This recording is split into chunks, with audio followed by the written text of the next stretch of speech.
Okay, let's dive into this idea of peak productivity. And this is a subject that's really dear to my heart. It's something that I have been very focused on for over a couple of decades. And let me explain why.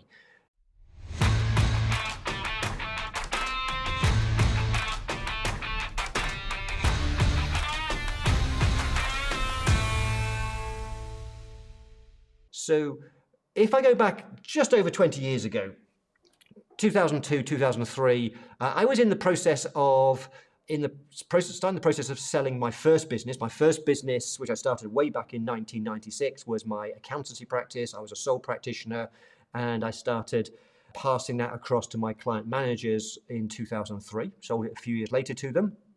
And that was partly because I also then went into business with my good friend Steve Pipe, and we ran for just over a decade AVN in the UK, which was an organisation helping UK accounting firms.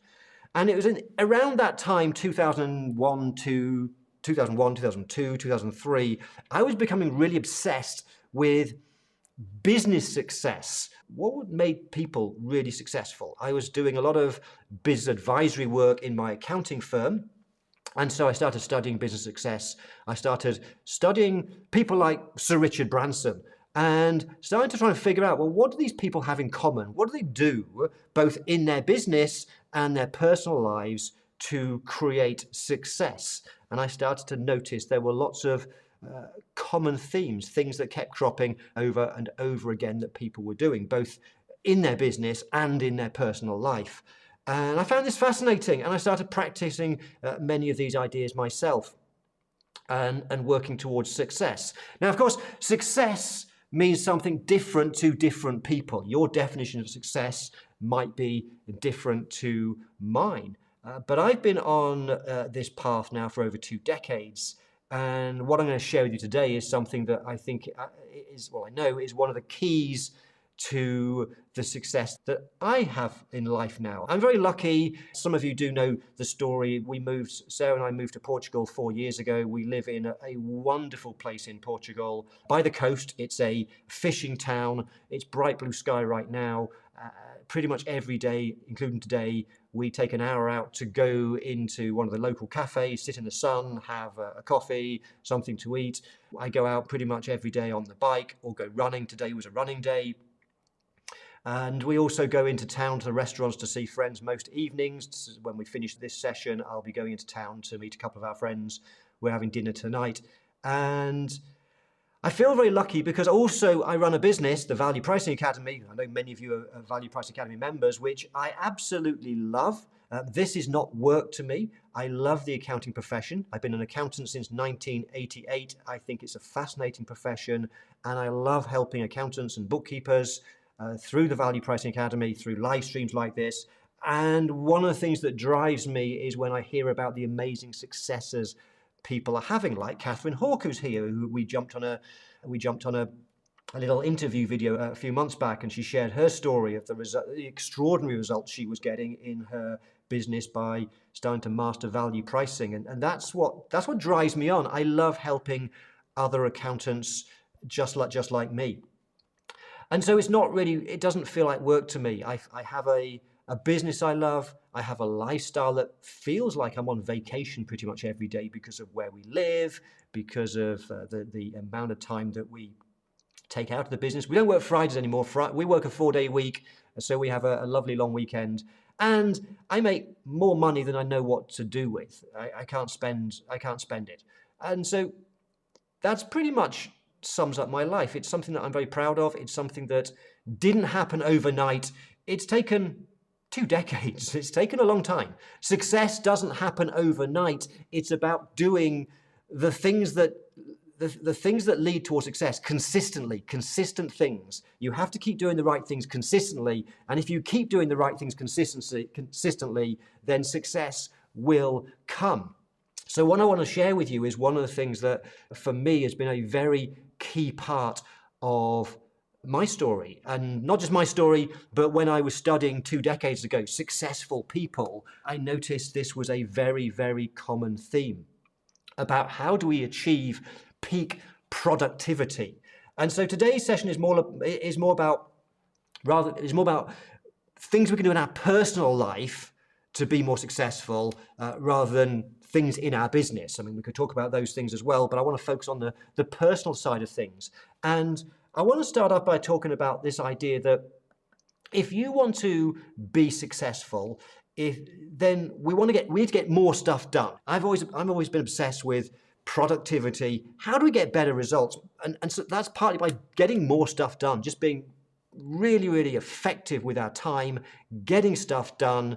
And one of the things that I think it's something that has always been important to me, and it's also when I hire people, when I think of all the best people I've worked with over the years, including my amazing team right now, the thing that I value in team members, probably higher than anything else, is simply the ability to get shit done, to get stuff done. I just love it when you give somebody a task and you expect it done in a couple of days, and a day later they say, I've done it, what shall I do next? That's one of the things that I think is so powerful. People who just do stuff, just get on with it and do stuff. And one of the things that helps us get stuff done and be more productive every single day is about energy. We want to make sure that we bring energy to our work every single day. The more energy we bring, the more that we will be at peak performance. The more we get stuff done, the more we're on our A game. We get better results. We're more effective. And so the question is, how do we bring that energy every single day? How do we bring that energy? Because if we don't, if we start the day feeling tired, drained, perhaps we didn't sleep very well, perhaps we're hungover and we feel drained and tired, then we're not going to get much done. So we have to bring that energy. So how can we do that? How do we bring energy every single day? So let me share with you 3 things that particularly work for me. The first one is you need to find your rhythm. And what I mean by that is that there are certain times in the day when we are at our peak level of productivity, at our peak level of performance. There are other times of the day where we're not so. And so we have to figure that out. And it's different for different people. For me, I'm an early morning person. And I'm usually at my desk working by 7:30, certainly by 8 o'clock. And that's because that's when I'm at my best. And so a typical day for me is by 8 o'clock, I've planned my day and I'm diving into a big project. And I will typically spend 2 to 3 hours doing something when I'm at my peak productivity, doing something really important, usually a big project, which then means by the time I get to 11 o'clock in the morning, I've done probably more work than most people have done in a day. And so I treat myself by going out on my bike. I'm a cyclist. And then I go for lunch with Sarah down to the cafe. And then after my afternoons, I've never been an afternoon or an evening person when it comes to working. It's a morning person. I always used to, when I was an employee, I was always known as the 9 to 5er because 5 o'clock I would go home. I'm no good after 5 o'clock. I want to start winding down. And what's great about the business that we have today, and what's great about having so many people over in North America right now, is that I have to run these sessions at 4 o'clock UK time to accommodate. I know for some of you it's probably 8 o'clock in the morning right now. And that's great because this, for me, is not working. I'm not working. I'm having fun talking with friends. So that's how I run my days. My peak productivity is in the morning.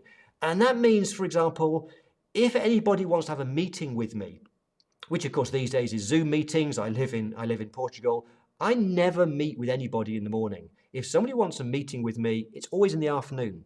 I keep my mornings free because that's peak productivity. That's when I have the most energy. That's when I'll get my best work done. So that's the first thing, the first tip about bringing energy every day. First of all, find your rhythm. When is best for you, and work crazy hard during those 3 hours of your peak performance. And then you can play hard. Second tip with bringing energy every day is very simply, let go of stuff. And what I mean by that is that we all have stuff going on in our business and in our lives that we don't want to do, that drains our energy. That could be, for example, we often talk in the Value Pricing Academy about working with the right clients. And I often ask people, think about your client base right now. Have you got any clients that you don't like, that you don't look forward to meeting with? And you have to exit them from your business. Why? Because if you have people that you don't enjoy working with, then that just drains your energy. If you've got a meeting with George on Monday and you don't like George because he always moans and complains, then that's going to ruin your weekend. It's going to ruin the days leading up to that because you're thinking, oh, I've got George on Monday. I don't want to talk to George. He's annoying. He's going to complain. And that brings our energy down and will affect you for several hours and days leading up to that meeting. So get George out of your practice. But this goes with anything that drains your energy, things that you don't love to do, whether it's people like clients, team members, whether it's specific projects that you're working on, jobs you have to do. You have to let go of those things that drain your energy and just focus on doing the stuff that you love. The things that you love, they're the things that you're going to do the best at. That's where you're going to bring the biggest value to your business. And stuff that you don't enjoy, either don't do it or find somebody else to do it. So that's number 2. And then number 3 is to bring the energy every day. We have to look after our health. Okay, I know it's obvious, but this is so, so important. When you look at super successful people, one of my heroes is Brendan Burchard. If you've ever seen him on stage, he has got so much energy. Another of my heroes in the accounting profession is Paul Dunn. I don't know if you've seen Paul Dunn. I was privileged to first meet him way back in 1999 on his 4-day accountants boot camp. I do a lot of stuff with Paul Dunn, and he now, along with his partner, they run B1G1 I mentioned earlier. Some of you have met him before. I've had him on my live streams before. If you ever see Paul, he is a bundle of energy. He really is. And I mean, he's not young now. He's not a spring chicken, but he is a bundle of energy. And he's one of my heroes. When I first met Paul, I said to myself, I want to be like him when I'm that age. I want to be full of energy and passion for stuff. So how can we do that? Well, it's also about making sure that we look after ourselves. And there's these 2 dimensions of health that are really important. There's number 1 is diet. What we eat is really, really important. And I know you know that, but do we actually do anything about that? And I'm going to share with you later on in this session some stuff that's come out in the last few years that is absolutely mind-blowing about in the area of health and some of the new stuff coming out. It's extraordinary. So I'm going to come back to this idea of diet. I just want to leave it there for now, that we have to be, if we want to bring peak energy and get more done in business, then what we eat makes a huge difference in our lives. The second aspect of health is exercise. We have to exercise. And so many of you know that I'm a cyclist. I go out my road bike most days, typically 4 to 5 days a week. I cycle on average 160 kilometers every single week on average throughout the year, which actually means because of vacations, I'm going to Canada soon. It means actually in reality, most weeks it's over 200 kilometers on the bike to make up for the odd weeks when I'm on vacation. I also go for a run at least once a week. I went today and did 5.5, 6 kilometer run because exercise is so important in bringing that energy every single day. And again, I'm going to talk about some new science around exercise that you're going to find fascinating. But let's talk about, we all know that we need to look after our bodies better. We do know that we need to go to the gym, do exercise and do diet, but for whatever reason, it never seems to happen. And so one of the things I want to talk about is an amazing book that I came across a few years back, about 4 or 5 years ago. Fascinating book, because actually when I read it, I thought, that's what I've been doing for the last 20 years. But the guy who wrote the book said it in a far better way than I did. And he talked about creating daily rituals. You see, what I've learned over the years is that there's no such thing as overnight success. When you look at all the most successful people, it didn't happen overnight. It was about doing the right things consistently. And if we keep doing the right things, success will come. It might take 5 years, 10 years, 15, 20 years, but success will come if we keep being consistent in doing the right things. I remember reading the book by Jim Collins called Good to Great, a really good book if you're looking to understand business and some of the things that successful businesses do. And I remember him talking about the flywheel effect. And he described it as the flywheel is that a flywheel is something that it's really hard to push it, and nothing seems to happen as we push it. But if we keep pushing and pushing and pushing against this flywheel, eventually we get to a tipping point where suddenly it goes like crazy. And he talked about the story of Sam Walton, who founded Walmart. And it was fascinating that in the early part of last century, it was, if I remember right, it was 5 years before he opened his second Walmart store. So we think of a big company in the US, it's everywhere, as being it's an overnight success. No, it wasn't for Sam. It took him 5 years to open the second one. I think it was year 9, he had 7 Walmarts open. It certainly wasn't an overnight success, but if you read about what he did, he was consistently doing the right things. And after about 7 years of consistently doing the right things, as he got to shop number 7, it got to a stage where this flywheel effect suddenly took off and it exploded. So there's no such thing as overnight success. And a great book that I strongly recommend, I know some of you here have actually read the book, but some of you, if you've not, I strongly recommend you read Atomic Habits by James Clear. It's a fantastic book, and he says in it, habits are the compound interest of self-improvement. So if you know you need to do more exercise or you need to eat better, but you're just struggling, this book's really going to help you. He talks about the 4 laws of behavior change. I just noticed, by the way, I have to call my eye, Catherine Hawke says, yes, Paul is impressive. Paul Dunn. He is very impressive. And he is like that in real life as well. I have met him and he is just full of energy. Heinrich Grove, hi there Heinrich from South Africa. Atomic Habits is on his bedside table. Awesome. Hopefully because you're reading it, not because you're using it as a coffee mat or something. It's a great book. And in there he talks about the 4 laws of behavior change. And they are make it obvious, make it attractive, make it easy, and make it satisfying. So let me share some examples of what he means by that, and I'll share some of the things that I do in my life that really helps me to be consistent in doing the right things. So making it obvious is a fascinating part of the book, where he talks about this idea of creating cues. And so a cue means that we create an association. Like, for example, we do a particular thing at a particular time and or in a particular location. So that's one of the ideas of a cues, where you attach something to either a particular time of the day that you do it or a particular location. Another way to create these cues, and he calls it the habit stacking formula, is where we create a new habit and relate it to an existing habit. So we tie things together. So that's the idea of making it obvious. The second thing in these 4 laws of behavior change is make it attractive. And that's where you pair a habit that you want to start doing with an action that you want to do. So make it attractive. Then the third idea of the laws of behavior change is make it easy.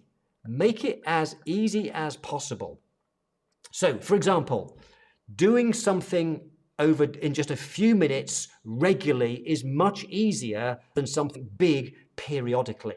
Make it as simple as possible. Make it easy. And then also, number 4 is find ways to make it satisfying. How can we make it so it's satisfying, enjoyable? So that's what James Clear talks about as the 4 laws of behavior change. It's an amazing book. I strongly recommend you read it if you haven't. It will definitely change your life. Practice some of the ideas and start doing stuff that's going to improve whether it's your exercise, diet, improving your health. The more you improve your health, the more you'll bring energy every single day. The more energy you bring, the more effective you'll be, the more you'll get done, the more efficient you'll be, and your business will start to grow faster. Okay, next thing I want to talk about in terms of getting more stuff done is, let me share with you quickly 3 ideas to stop your precious time being stolen. Okay, yes, we have our time being stolen all the time. And sometimes people say to me, I'm too busy. I don't have the time to do that. Actually, we all have the same 24 hours in a day. It's about priorities. It's about doing what's important in life. You can achieve anything in life that you want. That's my belief. We just have to be focused on doing the right things consistently that are going to take us there. Unfortunately, we get sidetracked by people stealing our time. So let me talk about 3 of those. One of them is email. Email steals your time all the time. And I know from looking at Facebook groups of accountants and bookkeepers, I sometimes see people having conversations about how you deal with email, and people saying, every day I typically wake up to 1,000 emails. And I'm thinking, how on earth do you get anything meaningful done in terms of building your business, in terms of strategy, in terms of development, if you're dealing with that many emails every single day? Emails are just stealing your time. So you need to have some strategies for dealing with that. There are 2 things I'm going to share with you that I do which work really well. Number 1 is, I know that the first 3 hours of the day is my peak productive time. And so I don't deal with emails at that time of the day. And if you haven't got the discipline, turn your email off. Stop looking at it. I don't answer emails when I'm spending my 3 hours of the most productive time. The other thing that I do is I don't give customers, in my case, our members, I don't give out my personal email address. And you could do the same with your clients. When you take on a brand new client, you could explain to them, if they want to reach out, this is the email they use, and you can explain why. So we always tell people in the Value Pricing Academy, and I know all my wonderful members here watching today, they respect this totally. They send the email to support at. I never have to deal with emails from customers, because Sarah does it. She's wonderful. Sarah's brilliant. She loves emails. She spends her day answering emails. And I know lots of people say it's amazing how she always answers emails really, really fast. Don't email me because I may not answer. Okay, email Sarah. And so I don't have that issue with emails. I don't let people email me in the first place. So think about some strategies. Think about how you can avoid email stealing your day. Next idea for protecting your precious time is another thing that I've done religiously for the last couple of decades, is creating blocks of time for the important stuff. You see, when you're dealing with people's emails, for example, when you're dealing with emails, you are reacting to somebody else's agenda, to what they want. And yes, for example, with clients, you do have to answer clients' questions, but you don't have to do it in your peak time, and it may be you can have somebody else deal with it. There are things that are much more important. If you want to build a successful business, then really important things that you should be doing is working on your strategy, working on your growth plans, working on putting systems, processes, standard operating procedures in place in your business so that you can delegate more work to other people, developing your team of people so that they can perform at a higher level and doing stuff that you can scale through people.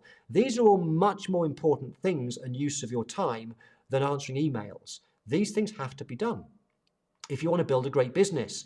So figure out your peak productive time and block out time for doing that. I remember in my firm as a sole practitioner, way back in 1998, I first met my friend Steve Pipe. I went on his 3-day accountants masterclass. And over those 3 days, and I know actually Jim Rayner's here. Jim was in the same room as me for 3 days. That's when I first met Jim Rayner. And over those 3 days, Steve just blew my mind with some of the things that we could do in accounting firms. He talked about how we can change our clients' lives through business advisory. I think we called it consulting work at the time, but essentially how we could add value through advisory work. He talked about creative ways to grow our business through marketing. And I'm thinking, I want to do all of these things. He talked about why we have to put systems in place in our business so we can then pass on things like compliance work to our team members. And I remember over the 3 days, my action plan was huge. I was writing down all these ideas of things I wanted to do. And by day 3, feeling overwhelmed. So what I decided to myself by the end of those 3 days is I decided that Fridays were going to be my day for working on the business. And back then in 1998, we didn't have digital calendars. I had a filofax. You might remember the old filofaxes, and I had that with me. And I got a big red pen, and I put a line through every Friday for the next few months. And I said to myself, I will never meet a client on a Friday. I will never take a call on a Friday, because Friday is my day for working on my business. And over the next couple of years, my business went from it was a mess for the first few years because I made every mistake in the book. But in the years 99, 2000, 2001, I started to really turn my business around. And I had systems in place for everything. I was doing no compliance work by the year 2000 in my accounting firm because I created all the systems. I'd spend every Friday writing systems because I realized that if I wanted to build a successful business, I couldn't do everything myself. I had to have systems in place and other people to follow the systems. So that's the second idea of protecting your time. The first one is don't let email steal the day. Number 2, block out time for the big projects, the important stuff. And number 3 is we all talk about having a to-do list, which is probably this long, but actually I think more important is a not to-do list. I talked earlier about letting go of stuff, of the things we don't enjoy. But it also goes to all these things that you think you have to do, is you have to ask yourself, are these things on my action plan going to take me closer to my goal of building a great practice, of success, whatever your definition of success is? Or are they just doing those things because a client asked for it or because you feel you need to do it?